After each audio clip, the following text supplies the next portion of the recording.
Justify leading past the 8th pole. He's a couple of lengths in front. Bolt Doro is closing on the inside. It's Justify by 3/4 of a length. Bolt Doro trying ever so hard, but Justify, another exhilarating exhibition by this supremely gifted athlete. He's on a dizzying ascent to greatness. Justify earned his way into the Kentucky Derby. He broke the Apollo curse 4 weeks after winning the Santa Anita Derby. Beat a good one when doing it too, and in Bolt Doro. And this is a good heat here.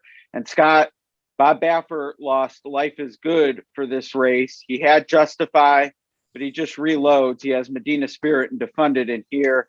And my sense is people might be discounting Bob because he lost his best horse. Medina Spirit, no slouch, and I think he still wins whatever variety of flower they give away for this race. Yeah, not your typical high-priced Bob Baffert horse, $35,000 Sun Quantico for Zidane Racing Stables. I believe our friend Gary Young picked this one out for the connections, but has been no slouch. You said it well, but hasn't wowed either. And I'm waiting for maybe either a big step forward in this one to stamp himself as kind of the top of the second tier, maybe even the bottom of the first tier for the Derby, or maybe just an also ran if he doesn't get the job done in here. But certainly should go off the favorite. Defunded, the other Baffert runner, was an impressive maiden breaker at 6 furlongs on March 6th, was the other Baffert in that maiden breaking race, with the favorite in that one being a Baffert horse that disappointed. He stretches out for the first time the 2 turns. We'll see how the Son of Dialed In takes to the route of ground. All right, well, those are the 2 Bafferts, but much more to this race, as you would expect for Grade 1. It's actually the lone Grade 1 among the Derby points this weekend. And I mentioned Justify breaking the Apollo curse. It's not a Justify curse yet. It's only been 3 years, but Dream Shake, looking for a similar path, didn't race his 2, shows up in the Santa Anita Derby and in with a chance. I'm going to try to shake around a little bit here in the Santa Anita Derby. I know you were high on this horse going into the San Felipe, and understandably so, off of that powerful maiden breaker at 6.5.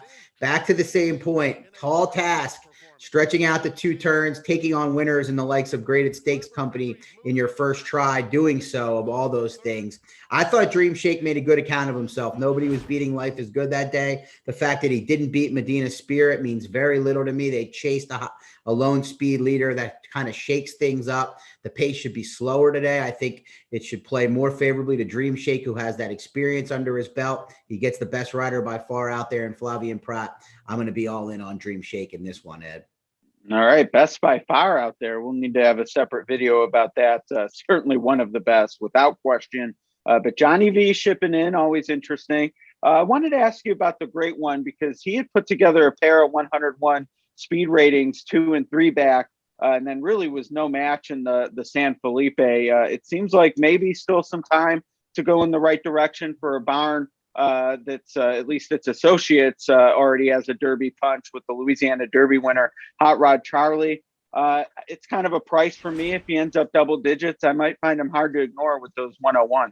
No, he's an attractive option if you're looking to get a little more bang for your buck in here. Last time out, just not fast enough to go with Life is Good, and kind of got blocked out of kind of that second spot from that draw. I would expect Abel Cedillo to be aggressive from the gate without a lot of true zip like we saw with Life is Good. I would expect this one to be more prominent early, maybe even on the lead. And I would think that he could rebound from that 83 Brisnet speed rating where he was a well-beaten 5th in the San Felipe. Yeah, good point about the pace. Those races 2 and 3 back where he got those big numbers, much faster early pace ratings as well. So could definitely envision him being forward. And last one I'll mention, Rock Your World. Other people are mentioning. I got to be honest, I don't get it. I certainly understand the intrigue with making its dirt debut, and Candy Rides can run on anything. But, I mean, this horse has to improve. That's the bottom line. He does, and he has to do it on another surface. I'm usually one to let these kind beat me in their first try on a new surface. Hard to be a stakes winner on both turf and dirt. We see it from time to time, but it's not the normal, you know. So I'm willing to let Rock Your World beat me at probably being the second or third choice, no doubt. All right. Yeah, me too. Unfortunately, I'm not too creative in who I'm going to try to beat him with. I did mention, the Great One is potential I'd want to use at the right price. But on top, I am going to go with Medina Spirit, and you are on? I'm going with the Dream Shake. Third career start, second against Stakes Company for Peter Yurton. All right, Dream Shake for Scott, Medina Spirit for me. It's the Santa Anita Derby. Good luck.